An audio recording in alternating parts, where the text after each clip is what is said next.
En primera plana, Carlos Herranz. Bienvenidos en Primera Plana, un programa de Radio Francia Internacional y de France 24. Esta semana ponemos el foco aquí en Francia porque la salida de la pandemia tiene un marcado carácter electoral en Francia, con las elecciones de 2022 pues ya a la vuelta de la esquina y con la mayoría de partidos decidiendo sus candidatos. Conmigo en este estudio, Marc Basset, corresponsal del País en Francia. Bienvenido, Marc. Hola, muchas gracias. Florencia Ángeles, corresponsal de la radio W en Colombia. Bienvenida. Gracias, un placer estar aquí. Rafael Prus, compañero periodista del político del diario La Opinión. Bienvenido. Gracias, buenas a todos. Francia, en la antesala de la carrera electoral, hoy en Primera Plana. Como les decíamos, la salida de la pandemia tiene un marcado carácter electoral en Francia, con las elecciones de 2022 ya a la vista, la mayoría de formaciones políticas decidiendo quién competirá contra el presidente Macron. Según los sondeos, además partiría de favorito frente a la ultraderechista Le Pen o los candidatos que ya vamos conociendo, como la socialista Anne Hidalgo o el ecologista Yannick Jadot. Una izquierda desunida, una derecha con luchas intestinas y además un elemento perturbador: el periodista ultraderechista Éric Zemmour, que está protagonizando este momento político en el país, prometiendo ser el revulsivo de la próxima cita electoral. Repasemos algunas portadas antes de analizar todo esto. Liberación. ¿Se puede debatir con quien sea? Políticos y medios de comunicación se interrogan sobre cómo tratar la figura de Éric Zemmour, este elemento nuevo perturbador de este inicio de curso político. Le Figaro. Macron y la derecha frente a la escalada de Zemmour. Dice el diario conservador que los candidatos están obligados a revisar sus estrategias con un Zemmour fuerte en los sondeos. Revista L'Obs dedica su portada a la figura de Jadot, que acaba de ganar las primarias del Partido Ecologista ante una izquierda dividida. El diario Le Parisien se preguntaba también esta semana ¿para cuándo una mujer en el Elíseo? En el recuerdo colectivo el intento de la socialista Ségolène Royal en el 2007, cuando perdió frente a Nicolas Sarkozy. Bueno, vamos a repasar las figuras políticas, pero antes les quería hacer la misma pregunta a los tres. ¿Qué factores, qué claves a modo de titulares van a definir esta carrera electoral por el Elíseo en 2022? Marc. Bueno, quedan 6 meses todavía, pueden pasar muchas cosas en Francia, en el mundo, no hace falta recordar la pandemia hace 2 años, es decir, no sabemos de qué estaremos debatiendo en abril, que es cuando serán las elecciones, pero yo diría que hay por lo menos 2 temas que pueden estructurar la campaña y dependiendo de cuál sea preeminente tendrá más peso unos u otros candidatos. Uno es la identidad, que englobaría pues inmigración, soberanía, todas estas cuestiones que en Francia gusta mucho debatir y preocupan a una parte de la población. Otra, y creo que puede ser la economía. Después de la pandemia, de los confinamientos, Francia sale con cifras económicas buenas, reforzadas, pero no deja de ser un tema siempre importante, el bolsillo de los votantes. Y luego hay un tercer tema que yo diría que debería ser muy importante, pero en estos momentos no tengo claro que lo sea, que es la ecología y el medio ambiente, ¿no? Florencia. Sí, yo también creo que es importantísimo la cuestión económica, ¿no? También cómo salir de esta crisis sanitaria. Ya tenemos buenas cifras en Francia, pero también si eso se traduce o no en el poder adquisitivo de la gente, ¿no? También ya tenemos algunos anuncios de Emmanuel Macron con respecto al congelamiento de tarifas, que eso parece que también eso ahorita que estamos con este problema a nivel mundial, ¿no? En cuanto a electricidad, tarifas energéticas, yo creo que también esta cuestión monetaria, ¿no? Poder adquisitivo de la gente va a pesar. La inmigración, sin duda, ya lleva varios pues meses también siendo un tema nacional. Y bueno, la ecología, yo creo que también hay que ver cómo lo sacan todos los candidatos para que no sea un lastre y que al contrario haya propuestas muy importantes y que la gente pueda estar sintiéndose identificada en ese tema. Rafael. Sí, estoy de acuerdo. La cuestión social, el poder adquisitivo, es algo que hay que vigilar porque, claro, no es el tema que ahora mismo está dominando el debate, pero vemos con el aumento de los precios de la electricidad y del gas, sabiendo que en este país hubo un movimiento social llamado los chalecos amarillos, ojo, porque esto puede explotar, no, pero eso puede, en cualquier momento, podemos pasar de una situación en la que se debate mucho de la identidad, de la inmigración, poco menos de la ecología, pero la cuestión social en Francia siempre puede pasar en primera página en muy poco tiempo. El presidente Macron lidera los sondeos pese a todos los problemas, como decíamos, que arrastra durante el quinquenio, sobre todo los problemas sociales con los chalecos amarillos, con las protestas, pero llega al final de la pandemia muy bien en los sondeos y con unos muy buenos datos económicos, con la mayoría de los indicadores en verde. ¿Creen que llega el mejor momento para Macron justo ahora, al final del quinquenio, para encarar esta carrera electoral, Marc? Yo creo que sí, El timing es bueno para el presidente. yo creo que efectivamente, seguramente es el mejor momento para Macron. Ha pasado la pandemia, ha cometido, como casi todos los gobiernos democráticos, errores graves, pero en estos momentos, pues la inmensa mayoría de franceses están vacunados. Las medidas económicas de urgencia que adoptó el gobierno Macron durante los confinamientos y la pandemia ha resultado que han funcionado y que la economía, el paro, el desempleo baja, la economía crece. Y luego esta cosa muy coyuntural, pero que son los sondeos. Yo no recuerdo haber visto sondeos tan buenos para Macron de cara a las elecciones desde que salió elegido en el 2017. Ahora, esto con la cautela, y repito mi respuesta de antes, falta medio año todavía para las elecciones y puede haber muchísimos giros. Es decir, la foto de ahora es improbable que sea la foto de marzo-abril 2022. Exactamente. Y también le conviene todavía no decirlo formalmente, porque todos sabemos, creo, que se va a presentar, pero también, sí. ¿no? Entonces, el hecho de que no lo haga todavía de manera formal también le da este margen, ¿no? Triste porque es un jefe de Estado, pero bueno, de hacer más anuncios. No se meten en el fango, pero hace anuncios, ¿no? Que a lo mejor, no sé si va a ganar electores, pero al menos va a contrarrestar que haya movimientos sociales como el que vimos de los chalecos amarillos, ¿no? Esta cuestión, el plan Marsella, que fue estas medidas que anunció hace unas semanas en Marsella para un sector poblacional también muy desfavorecido, perdón.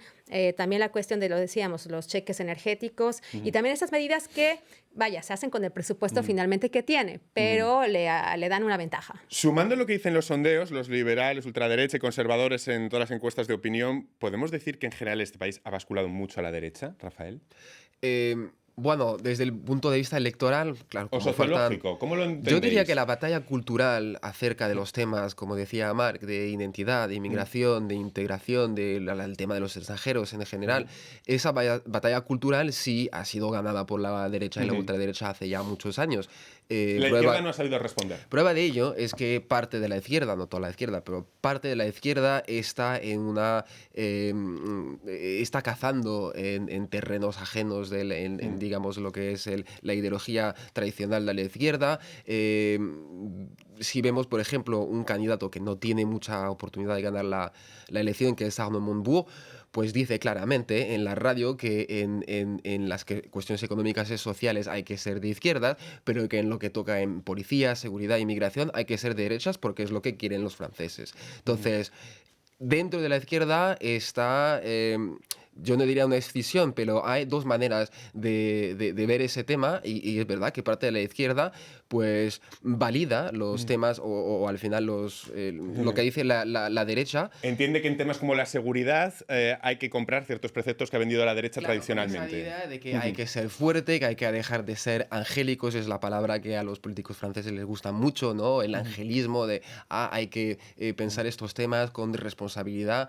Claro, pero esto tiene como consecuencia el debilitar el discurso tradicional de la izquierda sobre estas cuestiones, la tolerancia o el foco con la prevención, por ejemplo, ¿no?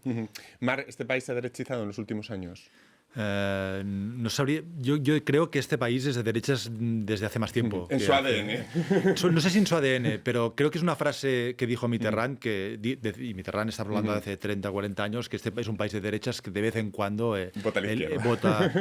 vota a la izquierda. Pero es una derecha muy particular, quizá por el origen, por la tradición bonapartista, por la tradición del antiguo régimen de la monarquía absoluta. Es una derecha estatista y no liberal. Es decir, cuando hablamos de que se ha derechizado el país, se ha derechizado en cuestiones, como decía Rafael, de seguridad, de inmigración, de cierre de fronteras. Pero los franceses quieren a su Estado. Pero quieren un Estado fuerte. Y la derecha francesa no es una derecha, como podríamos decir, como fue la de Ronald Reagan en los años 80 o Margaret Thatcher, o otras derechas en otros lugares, sino que es una derecha que quiere un Estado fuerte, que gaste y que intervenga en la economía. El liberalismo, yo creo, en todos sus aspectos, tanto económico como social, en Francia no es, ni ha sido nunca. El francés quiere sentirse protegido.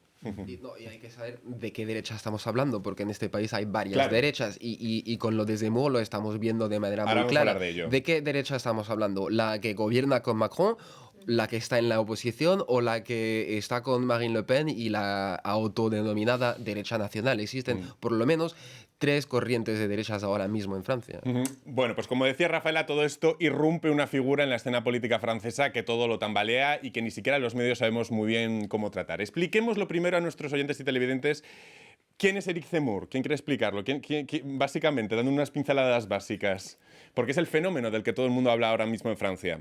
Pues adelante. Éric Zemmour es un ensayista, periodista, autor de varios libros bastante monotemáticos, que digamos que es un personaje que lleva ya muchos años en los medios. Como periodista tenía una crónica en el periódico, el diario Le Figaro. También intervino muchos años en un programa de televisión el sábado por la noche en la televisión pública. Entonces es una cara conocida por los oyentes, la gente que lee los periódicos y ve la tele. Claro, decía monotemático porque es una figura que lleva a cabo un discurso sobre la identidad y, digamos, la caída de los valores franceses.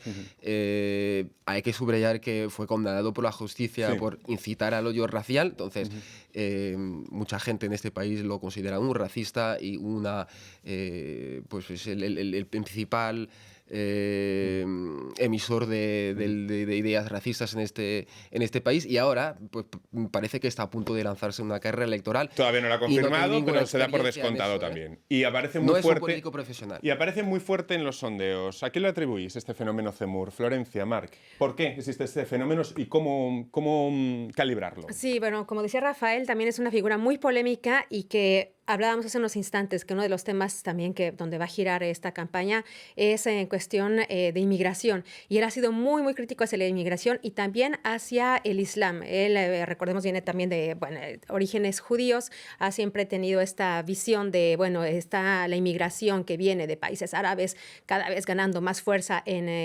Europa y en Francia particularmente. Y allí se está agarrando un poco el tema de Marine Le Pen, ¿no? Marine Le Pen, al contrario, ella ha recurrido a esta desdiabolización del Frente Nacional y entonces ha dejado este hueco para que la gente que estaba muy allegada o muy convencida por el Frente Nacional, que ahora se llama Rassemblement National, Encuentro Nacional, se vaya hacia Zemmour. Y yo creo que por ahí ha empezado también a ganar más adeptos y es sorprendente porque a inicios de septiembre los sondeos le daban 7% y ahora en octubre ya llegó hasta un 11%, ¿no? Me vais a permitir que haga una breve pausa y enseguida seguimos analizando el fenómeno Éric Zemmour y lo seguimos calibrando aquí en Primera Plana. Hasta ahora.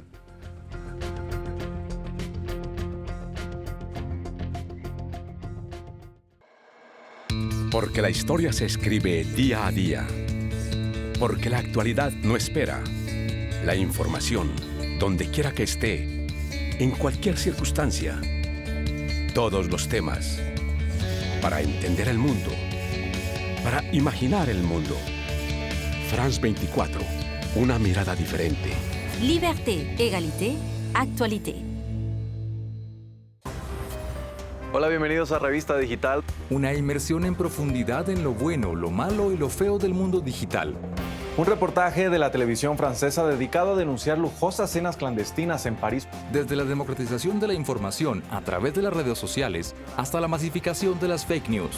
Obtener una línea telefónica en México ahora requerirá que usted proporcione hasta sus datos biométricos.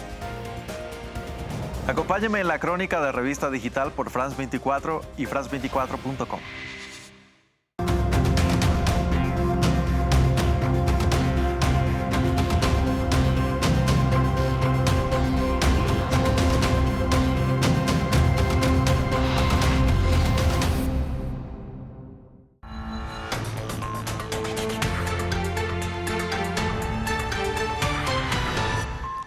Estados Unidos y el grupo talibán entablan los primeros diálogos desde la toma de Kabul en agosto pasado. Instalados en Qatar, discuten la evacuación de los extranjeros que quedan en suelo afgano, la ayuda humanitaria y una eventual cooperación para combatir al Estado Islámico. Las 2 centrales eléctricas más grandes del Líbano están cerradas por la escasez de combustible. La consecuencia ha sido varios apagones que continuarán al menos hasta el lunes. La compañía estatal de electricidad intenta utilizar la reserva de gasolina del ejército. Venezuela terminó de retirar los contenedores que bloqueaban el paso hacia Colombia por el puente internacional Francisco de Paula Santander. Es la nueva medida para reabrir las fronteras entre los dos países, aunque el cruce todavía es limitado. Bienvenidos a esta nueva emisión informativa de France 24. Yo soy María Clara Calle. Hablemos de Estados Unidos y el grupo talibán, porque hoy se reunieron por primera vez desde que las tropas extranjeras se retiraron de Afganistán.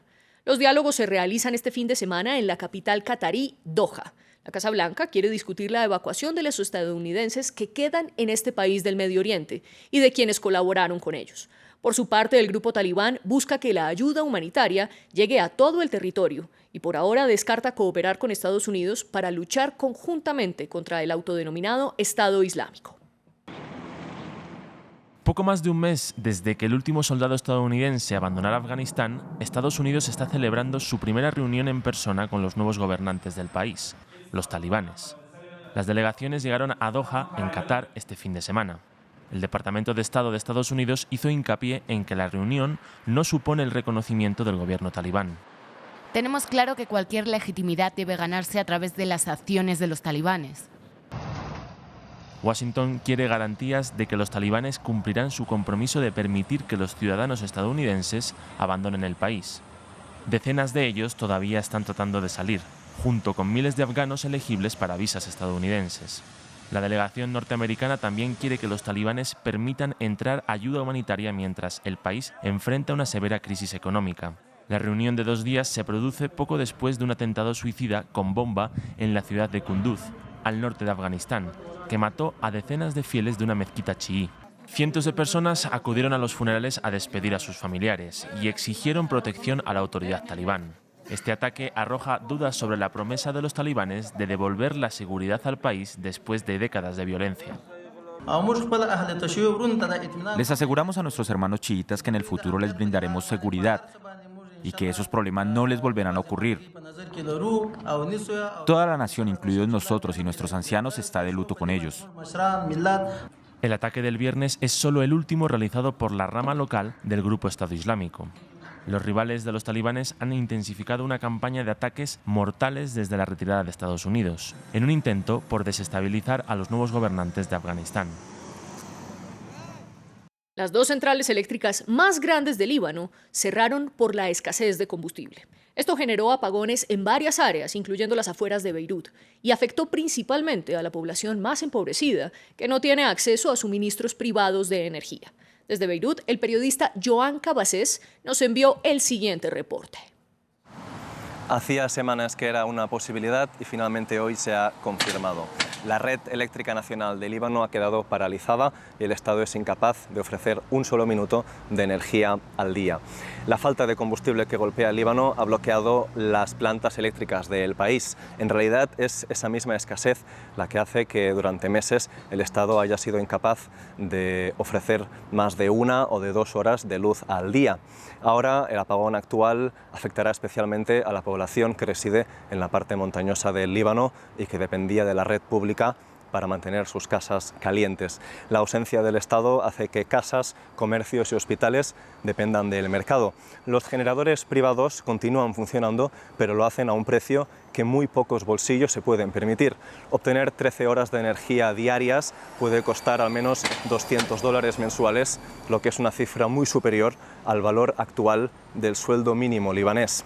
El actual apagón podría alargarse días o incluso días, pero en Líbano todo el mundo asume que la falta de combustible podría provocar episodios similares durante el próximo invierno. En Irak prima el ausentismo entre jóvenes votantes para las elecciones legislativas anticipadas, que se celebrarán este fin de semana. Pese a los esfuerzos de las autoridades por incentivar el voto, los electores manifiestan su decepción con la clase política dirigente y las crisis económicas y sociales que asolan al país. Millones de personas ya habían protestado en 2019 ante estas problemáticas. Marina Sardiña tiene más información. Votar conduce a la realización de tus demandas, repetían a través de unos altavoces las fuerzas de seguridad iraquíes, en un intento para incentivar el voto en los comicios legislativos que se celebrarán este domingo en Irak y que están marcados por el descontento social y la desconfianza política. No votaré porque los resultados no serán creíbles. No creo que estas elecciones sean libres y honestas y no creo que un iraquí honorable pueda ser candidato entre otros grupos, porque todos son unos fracasados y no aman a su país ni son leales, sino que quieren regalarlo. La corrupción y la mala gestión de los partidos tradicionales han hecho que miles de iraquíes se nieguen a acudir a las urnas, mientras los expertos pronostican que la clase política mantendrá su control del poder. Los resultados de las elecciones iraquíes se conocen y es un juego en el que las clases políticas se turnan y se reparten los ministerios entre ellos, así como el primer ministerio, la presidencia del parlamento y la presidencia. Está claro, cada 4 años rotan. Las elecciones se celebran un año antes de lo previsto, debido a las masivas protestas antigubernamentales que sacudieron el país en 2019, cuando millones de jóvenes salieron a las calles para exigir mejoras democráticas y una salida al desempleo y el desmoronamiento de los servicios públicos. 2 años después, la situación sigue siendo precaria. Los jóvenes son los más perjudicados en este país, especialmente por el gobierno. A nosotros nos mataron durante las protestas y los recién licenciados están en paro. Más de 3.400 candidatos compiten por 329 escaños en el Parlamento, en lo que son los quintos comicios desde la invasión estadounidense de Irak en 2003. Y en las elecciones parlamentarias de República Checa hay una sorpresa. Con el 99,5% de los votos contados, la oposición de centroderecha de la coalición Juntos venció al partido del primer ministro Andrej Babis, a pesar de que los oficialistas llevaban la ventaja. Juntos y los liberales, también de oposición, ganaron 108 escaños. Así pueden unir sus fuerzas para ser la mayoría de los 200 parlamentarios. En España, el aeropuerto de La Palma reabrió después de haber cerrado 2 días por las cenizas que ha emitido el volcán Cumbre Vieja. Las erupciones continúan y ahora las coladas van en múltiples direcciones, porque la cara norte del cono de la erupción se derrumbó. El magma gana cada vez más terreno en el mar y si sigue avanzando podría derrumbarse. Alba Santana tiene los detalles.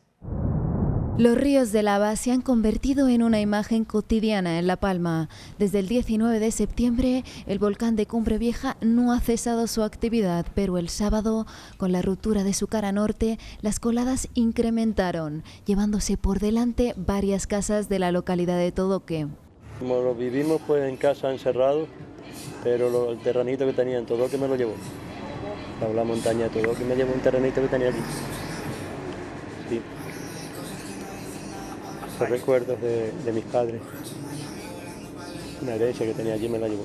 Pediría que ya cesara todo esto ya de una vez por todas y que no siguiera haciendo daño, porque es que cada vez está haciendo más daño, pasando por zonas que se pensaba que no iba a pasar y está pasando. A pesar de los numerosos movimientos sísmicos a raíz de la actividad volcánica, este sábado las autoridades locales decidieron reabrir el aeropuerto de la isla y aseguraron que las coladas actuales no representan un peligro.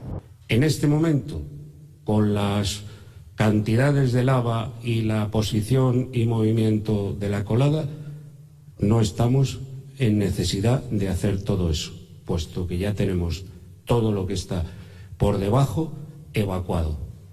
Entonces, también pido en ese aspecto tranquilidad y estar siempre atento a las indicaciones que hagan las autoridades de protección civil. Desde que el volcán entró en erupción, su lava ha engullido al menos 480 hectáreas de tierra en La Palma y destruido más de 1.100 edificios, junto a la evacuación de cerca de 6.000 personas. En noticias de Francia, el presidente Emmanuel Macron dijo que su país lanzará una campaña para la abolición mundial de la pena de muerte. Esto lo hará cuando ejerza la presidencia rotatoria de la Unión Europea durante el primer semestre de 2022. Macron hizo la afirmación en la conmemoración del aniversario 40 de la abolición del castigo en Francia. Aseguró que trabajará con otros Estados miembros para lograr una resolución de las Naciones Unidas que requiera que los países informen cada año el número de condenas a muerte dictadas y de ejecuciones. Habló junto a Robert Badinter, el ministro de Justicia del fallecido presidente François Mitterrand, quien lideró la iniciativa en 1981. Je vous annonce donc, en ce 9 Hoy, 9 de octubre de 2021, anuncio que Francia relanzará su lucha por la abolición universal de la pena de muerte. Esto se llevará a cabo en el marco de la presidencia de la Unión Europea. Organizaremos una reunión de alto nivel en París en cooperación con una ONG que lucha contra la pena de muerte. Este encuentro reunirá organizaciones de la sociedad civil de países que aún tienen la pena de muerte y busca convencer a sus líderes de la importancia y urgencia de la abolición. Cambiemos de continente y vamos a América. Venezuela ya terminó de remover los contenedores del puente internacional Francisco de Paula Santander, que durante 2 años bloquearon el paso hacia Colombia. Esto permitió el paso peatonal por la segunda vía más importante que comunica a los dos países. El pasado lunes el desbloqueo fue en el puente Simón Bolívar. Sin embargo, el paso todavía es limitado y solo se permite el cruce del personal médico y estudiantil. Estamos esperando por las autoridades de Colombia. Ya no existe ningún obstáculo en la República Bolivariana de Venezuela que, valga la redundancia, evite o limite la apertura comercial, progresiva y biosegura. Y el COVID-19 ya deja más de 1,5 millones de personas muertas en América Latina. Según el conteo de la agencia AFP, que recolecta datos oficiales, la región es la más golpeada por la pandemia. Brasil encabeza la lista de los países latinoamericanos con más de 600.000 decesos a causa del virus. Le siguen México, Perú, Colombia y Argentina. Y en Rusia, la crisis del COVID-19 sigue en aumento. Mientras la pandemia parece remitir en muchas zonas del mundo, como en Europa e incluso en América Latina, este país registró su récord de decesos diarios este sábado, al llegar a los 968. Algunas de las causas son la baja tasa de vacunación, las dudas que existen respecto a la inoculación Sputnik V o la inexistencia de otras alternativas. Veamos el informe de Álvaro Cordero. Rusia atraviesa su peor fase de la pandemia. Desde hace semanas tiene la tasa de mortalidad más alta del planeta, a pesar de haber iniciado la vacunación en diciembre. Tras 11 meses, apenas 1/3 de su población tiene al menos una dosis. Datos preocupantes en comparación con los de los países de Europa o de América Latina, que van progresando hacia la inmunidad rebaño. La desconfianza de los rusos hacia la vacuna es la principal de las causas. Desde Moscú solamente se ha autorizado la inmunización con Sputnik V y se ha evitado aprobar las dosis procedentes del extranjero. Algo llamativo, ya que Sputnik V, a pesar de ser una de las primeras en salir al mercado, sigue sin contar con el visto bueno de la OMS. El Kremlin ya ha reconocido de forma oficial el fracaso en la vacunación y ha redoblado esfuerzos para incentivar que la gente se inmunice. La tasa de vacunación, a pesar de la completa preparación de toda la infraestructura, deja mucho que desear. Una vez más hacemos un llamado a todos para que se vacunen porque esta es la única forma de proteger sus vidas frente a una pandemia continua. Sin una tasa de vacunación completa que ronde el 80%, resulta complicado frenar una ola de contagios que va en aumento por los efectos de la variante Delta y la llegada del invierno. El Papa Francisco le pidió a todos los legisladores del mundo que superen los límites de la política partidista para poder alcanzar un consenso sobre la lucha contra el cambio climático. El sumo pontífice le habló a los parlamentarios que se reunieron en Roma de cara a la cumbre COP26 de la ONU en Glasgow, que comenzará el 31 de octubre. El cuidado de nuestra casa común cae naturalmente dentro del alcance de estos principios. Ciertamente, no se trata solo de desalentar y sancionar las prácticas indebidas, sino también y sobre todo de fomentar concretamente nuevos caminos a seguir,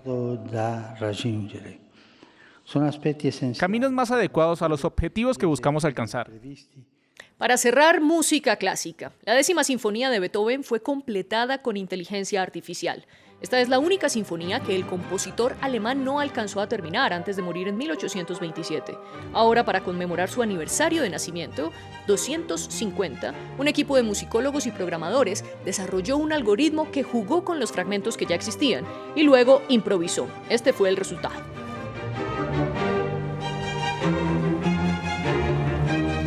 Sigan con más en France 24.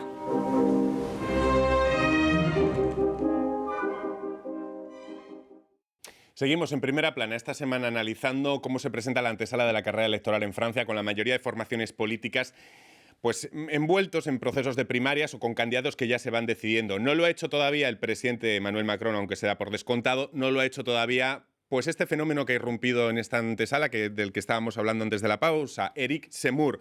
Y lo hacemos con Florencia Ángeles, corresponsal de W en París, Rafael Proust del diario L'Opinión y Marc Basset, corresponsal del diario El País en Francia. Marc, hablamos antes damos esos perfiles, esas pinceladas de quién es Eric Zemmour. ¿Qué pretende Eric Zemmour y, sobre todo, a quién puede hacerle daño? Que no sabemos bien qué pretende. De entrada, ¿Qué pretende es la cuestión, ¿no? Porque no lo tenemos claro tampoco. Por lo menos pretende vender libros, sí, que lo está haciendo. Y ya lo hacía antes, hay que decir que ya lo hacía antes. Es un bestseller, realmente sus libros son un fenómeno desde hace más de una década en Francia. Los libros, es interesante leerlos. Son libros en los que podríamos decir de historia divulgativa o de pseudohistoria, en el que él explica una historia de Francia como un país en declive total. Francia se está hundiendo y él denuncia y expone esto con un poco historia, una especie de historia divulgativa, o podríamos decir de sobremesa, ¿no? No muy rigurosa, pero que llega muy bien explicada. Conecta mucho con una parte de la población. Y él acaba de sacar un libro y su pre-campaña electoral en realidad es una gira de venta de libros. El lunes estuve en una de sus actos. ¿En qué consistía el acto? Pues él sentado en una mesa firmaba libros, centenares y centenares de libros. Es decir, de entrada lo que está haciendo es vender muchos libros y no hay que descartar, aunque yo creo que es poco probable, pero no hay que descartar que todo esto al final quede en una gran operación comercial en la que ha vendido libros. Pero esto, un hombre como él no pone en marcha todo esto y no ve estos sondeos, él tiene un equipo ya de asesores políticos, si no piensa, y creo yo, en algo más. Entonces, es probable y es muy posible que próximamente, en los próximos días, semanas, declare su candidatura. Por lo tanto, ¿qué quiere? Vender libros y quiere también entrar de lleno en el debate político francés y seguro, yo creo que ahora él, cuando por la mañana se afeita delante del espejo, ya se imagina presidente. Cuando uno pasa de no tener nada a, en 2 meses, tener el 15%, como dice algún sondeo, incluso 16% de votos, estar clasificado para la segunda vuelta sin partido, sin equipo prácticamente, viviendo de la nada y llegar a esto... Yo creo que el ego de este señor debe estar muy subido en estos momentos. Sí. Y encima jugando con una ambigüedad que todavía le refuerza más, jugar con no anunciar pero estar ahí en la pomada, es decir, este señor debe estar con un ego... Y volviendo a tu pregunta, la víctima principal de este fenómeno es Marine Le Pen. Claro, porque hay que matizar mucho los sondeos que le dan entre un 13 y un 15%, pero si los vemos así, Marine Le Pen cuando sube él, baja Marine Le Pen. Hay una conexión muy clara entre las dos dinámicas electorales, también porque jugando en esa idea del declive de Francia, de que Francia ya no es Francia, y jugando con una nostalgia enorme de que hemos perdido el país de nuestros padres y todo esto. Claro, esto lo atribuye él a la inmigración que cambió demográficamente el país. Pues Marine Le Pen se queda un poco como la moderada, ¿no? Sí. Porque como líder del Rassemblement National, como ya candidata a la presidencia de la República 2 veces, ella estaba en busca de, sin dejar a un lado el discurso sobre el Islam y la inmigración, o sea, Marine Le Pen sigue con los temas de la ultraderecha, pero estaba en busca de presentarse como una figura más responsable, que pueda gobernar, ¿no? Y que por la que la gente no piense que una ultraderechista en el Elíseo es una idea completamente loca, ¿no? Entonces llega él y dice, no, se está volviendo mainstream, se está... Es parte del establishment, claro. Y ya tiene un poco el discurso claro de... Exactamente. Y aunque la principal, considero que es la más afectada también, Marine Le Pen... Sí, pero la derecha está haciendo movimientos. Todos los candidatos de derechas vemos que están haciendo movimientos que ha irrumpido en la campaña de una forma brutal. Exactamente. E incluso está también resquebrajando a la misma derecha, que de por sí no está unida, ahorita con esos candidatos que Pécresse, Bertrand y también Michel Barnier.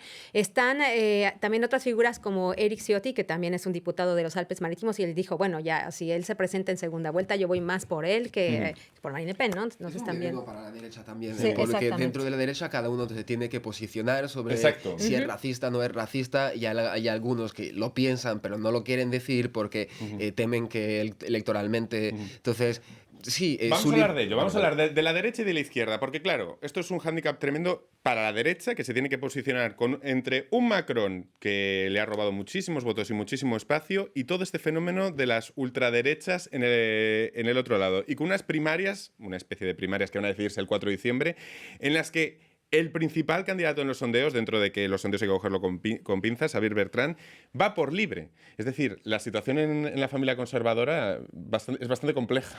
Sí, es muy mala, no tienen ningún candidato destacado, no saben cómo elegir el candidato y les ha parecido, como recordabais, Zemmour, que, claro, una particularidad de Zemmour es que él no viene sus ideas son de extrema derecha, claramente, pero él no viene de la extrema derecha, él era un periodista, un ensayista. Él publicaba hasta hace un par de unas semanas en Le Figaro, el gran diario conservador, pero moderado, de Francia.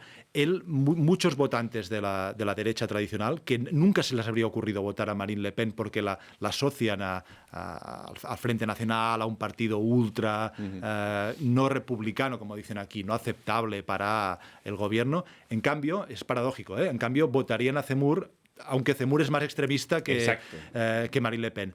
Zemmour, si la operación Zemmour funciona, que yo soy cauto, no sé todavía qué pasará, ni si dentro de 15 días será una burbuja que habrá pinchado, pero si esta operación funciona, Zemmour puede dinamitar al Frente Nacional y a Marine Le Pen y también a la derecha.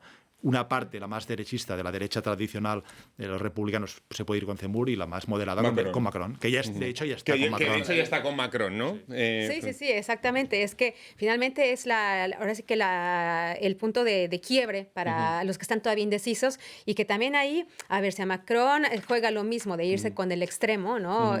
Él creo que también la apuesta porque a él le conviene.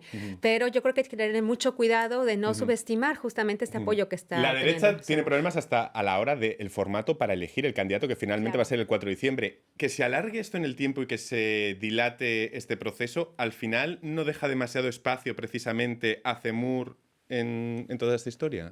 Claro, y sobre todo porque Zemmour tiene una libertad que no tienen los otros, porque no es miembro de ningún partido, no tiene que respetar la lealtad hacia ninguna figura, persona, y esa libertad de discurso también yo creo que explica por parte el éxito que tiene ahora. Es decir, que como decía Marc, que a lo mejor la burbuja se pincha, pero vamos a aguantar mucho con la burbuja porque ahora no interesa posicionarse como candidato, vamos a seguir con la burbuja. Es una debilidad también, porque si es candidato de verdad, ¿quién lo va a apoyar? Porque una campaña electoral, sobre todo la presidencia de la República, es mucho dinero, uno necesita 500 firmas de cargos electos para presentarse, entonces ya veremos cuando tenga que, a la dura, hablar con la derecha de manera clara, o el Frente Nacional. Bueno, vamos a analizar más puntos. Hablando del centro-derecha y del centro-izquierda. A ver, ¿ven más fácil un candidato potente que salga de la especie de primaria de la derecha el 4 de diciembre o ven más posible que la izquierda se reúna en torno a Hidalgo o a Lladó? Es una pregunta muy bonita. Florencia, ¿por cuál apuestan antes? Sí, yo creo que está muy difícil, la Susto verdad. muerte. Quizá, a ver, vaya, es que la izquierda también aquí tiene siempre esta clara característica de que jamás se une, ¿no? Y ya lo vemos, Lladó acaba de decir hace unos días también de no, ahora sí no nos plegamos con el Partido Socialista, vamos en firme y vamos por el gobierno. ¿Será que le da? Está todavía la duda, ¿eh? No creo. ¿Cómo lo ven, Marc? Yo creo que no lo sé. ¿La izquierda tiene algo que hacer en estas presidenciales? Porque a lo mejor tendríamos que empezar por ahí. Si no se une, tiene cero opciones. Y damos por sentado que no se va a unir. Ya veremos. Ahora todos dicen que no. Por lo menos hay tres candidatos de cierto peso, que es la socialista Anne Hidalgo, el ecologista Yannick Jadot y el populista Jean-Luc Mélenchon. Si cada uno va por libre, es imposible que ninguno de los tres llegue a la segunda vuelta. Si van unidos, por lo menos dos de ellos podrían unirse, Anne Hidalgo y Yannick Jadot, que son, podríamos decir, la izquierda más moderada, social y ecológica. Quizá podrían acercarse a la posibilidad de pasar a la segunda vuelta, pero ni siquiera así sería seguro. No, los números, y quizá volvemos a la pregunta que nos hacías antes sobre si Francia ha ido a la derecha, los números no suman, pero aún suman menos si van divididos. Ahí sí que no hay nada que rascar. Y en cualquier caso, la única unión posible sería la del socialismo y el ecologismo. No damos por descontado que la izquierda radical de Mélenchon no va a unirse, y menos a una figura como Jadot. No, porque, bueno, primero, históricamente siempre ha habido dos candidaturas de izquierda en Francia y en muchos países. Antes era los socialistas y los comunistas.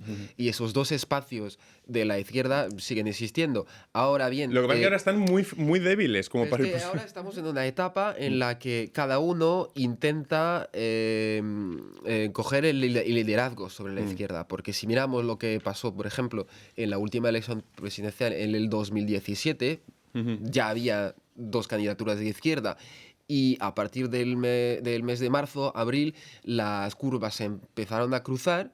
Y claro, lo que pasa es que el electorado de izquierda al final va a votar al candidato o a la candidata que más opciones tiene para llegar a la segunda vuelta. El drama de la izquierda para mí no es la división en sí, que claro, si se alían los ecologistas y los socialistas, tienen matemáticamente más opciones, pero el drama es que toda la izquierda, incluido la ultraizquierda, pesa menos del 30% del electorado. Claro. Ese es el problema, porque sabemos que el ticket para la segunda vuelta, gracias a Zemmour, está bajando, pero el problema es lo que decíamos de la batalla cultural, que digamos, eso es el peligro, es un peligro mayor que la división para mí. Antes Marc nombraba esos temas que pueden influir en campaña: identidad, economía, ecología. Dando por sentado que los datos económicos son buenos para Macron y que la izquierda va a intentar tirar de la batalla ecológica, aunque está muy debilitada, entendemos que el primer tema, el de la identidad, es el que va a marcar las opciones de la derecha y la extrema derecha, y que ese tema va a ser el tema crucial según están los sondeos, ¿no? Es el tema, por lo menos, que está marcando ahora, en estos momentos. Pero creo que Rafael apuntaba antes que, atención con el poder adquisitivo, con unos nuevos chalecos amarillos. En este país hay erupciones inesperadas. Este verano pareció que podía haber una erupción de antivacunas, luego quedó desdibujado, pero atención a eso. Pero sí, ahora, y por eso está Zemmour, por eso el fenómeno de Zemmour. Claro. Y por eso, por ejemplo, tiene tanto éxito esta película, que no sé si habéis visto, de Bac Nord, ¿no? Que es una película que retrata la vida cotidiana de la policía en los barrios difíciles de Marsella, y que muestra pues zonas de la República Francesa donde el Estado no gobierna, y gobierna las bandas. Es decir, hay un factor cultural y hay un malestar en una parte de Francia que tiene que ver con la identidad, con la inmigración, y en el que Zemmour prospera enormemente. Pues muchísimas gracias, me he quedado ya sin tiempo. Ha sido un placer, muy interesante analizar con ustedes toda la actualidad política francesa. Ya ven cómo están las elecciones de cara a 2022, va a ser muy interesante. Y a todos ustedes les esperamos aquí en Primera Plana la próxima semana. Muchas gracias.